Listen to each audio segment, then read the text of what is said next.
আপনার ফোন হঠাৎ হ্যাং হয়ে গেছে, স্ক্রিন টাচ কাজ করছে না, অ্যাপ খুলতেই ক্র্যাশ করছে। তখন মাথায় দুইটা অপশন আসে, ফোনটা কি পুরোপুরি বন্ধ করে দেব নাকি একটা রিস্টার্ট দিলেই হবে। কিন্তু প্রশ্ন হলো এই দুটার মধ্যে আসলে পার্থক্য কি, আর কোন পরিস্থিতিতে কোনটা করা উচিত। আজকের ভিডিওতে জানবেন ফোন ফ্রিজ হলে, স্লো হলে বা আচমকা সমস্যা করলে আপনার সঠিক সিদ্ধান্ত কি হওয়া উচিত। প্রথমে বুঝে নেই রিস্টার্ট কি।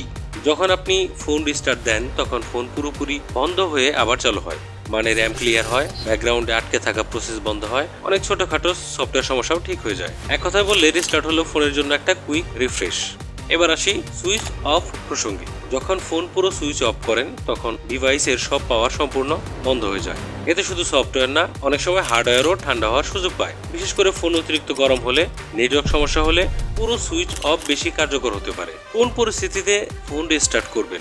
যদি দেখেন যে আপনার ফোনটা স্লো কাজ করতেছে, অ্যাপ বারবার ক্র্যাশ করতেছে, ইন্টারনেট ঠিক মতো কাজ করতেছে না, কাজ মাঝে মাঝে কাজ করছে, মাঝে মাঝে কাজ করতেছে না, মানে একটু সমস্যাকর পরিস্থিতি হচ্ছে, তখন আপনি প্রথম কাজ যেটা করবেন সেটা হচ্ছে রিস্টার্ট করা। কারণ বেশিরভাগ ছোটখাটো সমস্যা একটা রিস্টার্টেই ঠিক হয়ে যায়। কিন্তু কিছু ক্ষেত্রে শুধু রিস্টার্টই যথেষ্ট না। যেমন ফোন অস্বাভাবিক গরম হয়ে যাওয়া, ফোন ফ্রিজ হয়ে যাওয়া, মানে আপনি ফোনে কাজ করতেছেন, ফোনের বাটন চাপতেছেন, কোনোভাবেই কোনো কাজ হচ্ছে না, তখন আপনাকে ফোন অবশ্যই সুইচ অফ করতে হবে। আর কমপক্ষে 2 থেকে 5 মিনিটের জন্য সুইচ অফ করবেন। এতে ডিভাইসের ভেতরের সিস্টেম একটু রিসেট হওয়ার জন্য সময় পায়। অনেকেই যে ভুলটা করে, অনেক মানুষ ফোন হ্যাং হলেই বারবার পাওয়ার বাটন চাপতে থাকেন। এটা অনেক সময় আরো সমস্যা বাড়িয়ে দেয়। বরং আপনি যেটা করবেন সেটা হচ্ছে, আপনার যদি অ্যান্ড্রয়েড ফোন হয় তাহলে হচ্ছে পাওয়ার বাটন আর ভলিউম ডাউন বাটন কয়েক সেকেন্ড একসাথে চেপে ধরে রাখুন, তাহলে ফোনটা বন্ধ হয়ে যাবে। আর আইফোন হলে ভলিউম আপ বাটন এবং ভলিউম ডাউন বাটন, তারপর পাওয়ার বাটন হোল্ড করুন।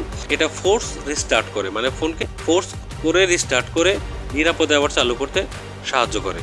ফোন প্রতিদিন রিস্টার্ট করা কি ভালো? বিশ্বাস করুন আর না করুন, সপ্তাহে অন্তত একবার ফোন রিস্টার্ট করা ভালো অভ্যাস। কারণ এতে র্যাম ফ্রেশ থাকে, ব্যাকগ্রাউন্ড বাগ কম থাকে, ফোন স্মুথ চলে। তাহলে মনে রাখবেন, ছোটখাটো সমস্যার ক্ষেত্রে ফোন রিস্টার্ট করা এবং বড় সমস্যা বা অতিরিক্ত গরমের ক্ষেত্রে ফোনটাকে অবশ্যই সুইচ অফ করা দরকারি।